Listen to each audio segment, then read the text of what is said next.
इस वीडियो में अपन algae Chlamydomonas and वोल्वॉक्स जो एल्गी है उसका अध्ययन करेंगे अपन। इससे पहले की वीडियो में अपन फ्रिस के द्वारा दी गई विभिन्न प्रकार की जो क्लासेस हैं जिनमें एल्गी को 11 विभागों में बांटा गया था, उनका अपन एक एक करके अध्ययन किया था। उसके आगे अपन आज अध्ययन करते हैं जो क्लोरोफाइसी क्लास के जो क्लोमाइडोमोनास एंड जो साइनोबैक्टीरिया है साइनोफाइसी क्लास है उसका वोल्वॉक्स जो एल्गी है उसका अध्ययन करेंगे इस वीडियो में। सबसे पहले देखते हैं क्लेमाइडोमोनास। सबसे पहले systematic position of Chlamydomonas. Class है क्लोरोफाइसी, ऑर्डर वोल्वॉकेट्स, सब ऑर्डर है क्लेमाइडोमोनेडिनी और फैमिली है क्लेमाइडोमोनेडेसी और जीनस है क्लेमाइडोमोनास। ये इनके जो लास्ट में जो होता है सामान्यतः सफिक्स के रूप में जुड़ा रहता है इनके एसी ओइडी ओइडनी, ये बाद में किया गया था। ऑर्डर एल्स, ऐसे कुछ स्पेस सफिक्स हैं वो जुड़े रहते हैं इनके। प्रत्येक सिस्टमेटिक कैटेगरी जो होती है उसके लिए नियत होता है। तो सिस्टमेटिक पोजीशन की बात करें तो अपन क्लेमाइडोमोनास है वो किसके कौन से क्लास, क्लोरोफाइसी जो क्लास है उसके है। और क्लोरोफाइसी जो क्लास है वो ग्रीन एल्गी यानी कि हरा शैवाल है जिसमें पर्णहरित क्लोरोफिल पाया जाता है। और ये उसी क्लोरोफाइसी जो क्लास है उसी का मेंबर है क्लेमाइडोमोनास। ये इसके कुछ विशिष्ट लक्षण हैं, इसके कुछ विशिष्ट कैरेक्टर हैं। क्लोरोजोफाइसी जो क्लास है उसकी, क्लोरोफाइसी जो क्लास है उसमें एक मुख्य जो चीज़ होता है कि इसके अंदर हरा वर्ण के नहीं पिगमेंट जो क्लोरोफिल जो पिगमेंट है वो पाया जाता है इसके अंदर। और ये इनको ग्रीन एल्गी के अंदर कहा जाता है इनको। जैसे साइनोफाइसी को अपन ब्लू ग्रीन एल्गी कहते हैं जिसको अपन प्रोकैरियोटिक समूह में रखा जाता है। क्लोरोफाइसी को अपन यूकैरियोटिक समूह यानी जिसमें क्या होगा वेल डेवलप्ड न्यूक्लियस, विभिन्न प्रकार के जो पिगमेंटेड हैं क्लोरोफिल ए, ये सभी जो होंगे इसमें प्रेजेंट रहेंगे।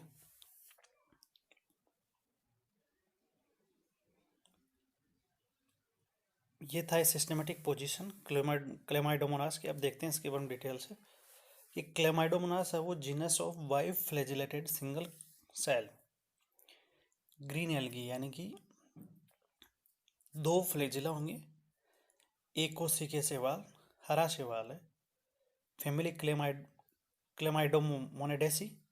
और ये सामान्यतः किसमें पाया जाता है क्लेमाइडोमोनास है वो soil, ponds and ditches. Chlamydomonas species can become so abundant as to color fresh water green. In one species, Chlamydomonas nivalis contains a red pigment known as hematochrome, which sometimes impart a red color up to melting snow.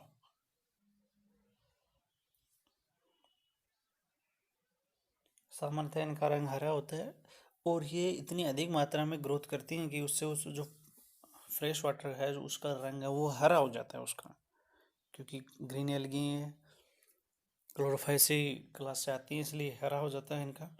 और ये single cell algae हैं जिसमें क्या होगा कि इनका जो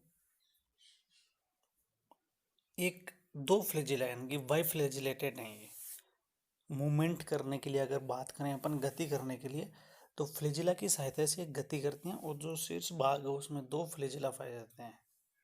तो बाई फ्लैजिलेटेड होते हैं, सिंगल सेल होते हैं, ग्रीन एल्गी है क्योंकि क्लोरोफाइसी में रखा गया है इसलिए ग्रीन एल्गी हैं। बहुत ज़्यादा मात्रा में वृद्धि करके ये जो फ्रेश वाटर होता है उसका रंग हरा हो जाता है। अगर डायग्राम की अगर अपन देखें,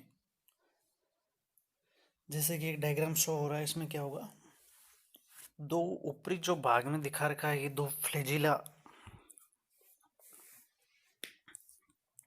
शो हो रहे हैं। इसका मतलब ये चूंकि अपन ने चर्चा की इससे पहले कि ये बाई फ्लैजिलेटेड ग्रीन एल्गी है इसलिए इसमें क्या होगा दो फ्लैजिला होंगे इसमें। तो ये बाई फ्लैजिलेटेड है दो एल्गी हैं इसमें, और न्यूक्लियस होगा वो ट्रू टाइप्स, डीएनए होगा, न्यूक्लियर मेम्ब्रेन होगी, चारों से बाउंडेड होगा ये।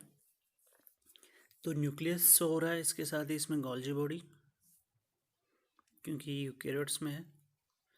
क्लोरोफाइल्स की जो क्लास है वो यूकेरियोट्स टाइप की है।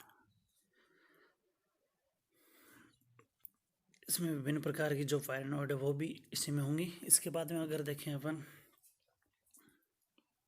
नोस्टॉक, ये जो नोस्टॉक इसको बैक्टीरिया में रखा गया, इसको साइनोबैक्टीरिया फाइलम, क्योंकि इसमें ये साइनोफाइसी क्लास है जो कम विकसित, और इसको ब्लू ग्रीन एल्गी भी कहते हैं, यानी कि इसको प्रोकैरियोट में रखा गया है इसको। तो किंगडम बैक्टीरिया होगा, फाइलम साइनोबैक्टीरिया होगा, क्लास साइनोफाइसी, ऑर्डर नोस्टोकेल्स और नोस्टोकेसी फैमिली इसकी होगी, और जीनस है वो इसका नोस्टोक हो गया। तो ये इसकी एक टेक्सोनोमिक पोजीशन है नोस्टोक जो एल्गी है उसकी। ब्लू ग्रीन एल्गी बोलते हैं, किंगडम इसको बैक्टीरिया में रखा, क्योंकि इसके अंदर जो कैरेक्टर्स होते हैं वो प्रोकैरियोटिक सेल के हैं वो। इस प्रकार से अगर ये प्रोकैरियोटिक है तो जो जितने भी प्रोकैरियोटिक कैरेक्टर्स होते हैं वो इसमें होंगे। तो Nostoc is a diverse group of cyanobacteria, they are found in gelatinous colony composed of filaments called trichomes, यानी कि एक माला के समान, जो जैसे मोती होते हैं आपस में जुड़ के एक माला के समान बनाएंगे आकृति, और इसके चारों ओर एक मोटा चिपचिपा आवरण होता है। ये एक्वेटिक और टेरेस्ट्रियल हैबिटेट दोनों में रह सकते हैं, और लॉन्ग पीरियड अगर इनको वाटर नहीं मिले तो लॉन्ग पीरियड कुछ समय के लिए मेटाबॉलिक एक्टिविटी वो सस्पेंड यानी कि एब्रप्ट कुछ समय के लिए रुक जाती हैं। The bacteria ability to withstand freezing थॉर्न cycle make them well adept in living extreme environment, जैसे कि आर्कटिक और अंटार्कटिका, उसमें क्योंकि ये विपरीत परिस्थितियों में भी रह सकते हैं, और सामान्यतः नाइट्रोजन फिक्सेशन का कार्य करते हैं। One of the most phototropic bacteria Nostoc anabaena, ये सभी इसी में आते हैं क्योंकि ये नाइट्रोजन फिक्सेशन का कार्य करते हैं, ये उपजाऊपन बढ़ाते हैं उसका। Nostoc company was founded to a harbour a previously ultraviolet absorbing pigment. The protective pigment has enabled them to survive not only while under hydration related stress but in areas of extreme UV radiation as well. यानी कि विपरीत परिस्थितियां जो extreme environment होते हैं वहाँ पे ये सस्टेन कर सकती है, रह सकती हैं। और इनका जो एक मुख्य कार्य होता है नाइट्रोजन फिक्सेशन, नाइट्रोजन स्थिरीकरण करने का कार्य होता है। अगर अपन डायग्राम की बात करें तो ये एक ट्राइकोम्स के रूप में, यानी कि जेल व एक माला की आकृति की अपन देखें उसमें, जैसे कि डायग्राम में शो हो रहा है। तो सबसे पहले है वो नोस्टॉक है, एक बॉल के रूप में बहुत सारी एक इकट्ठी होकर बनाती हैं।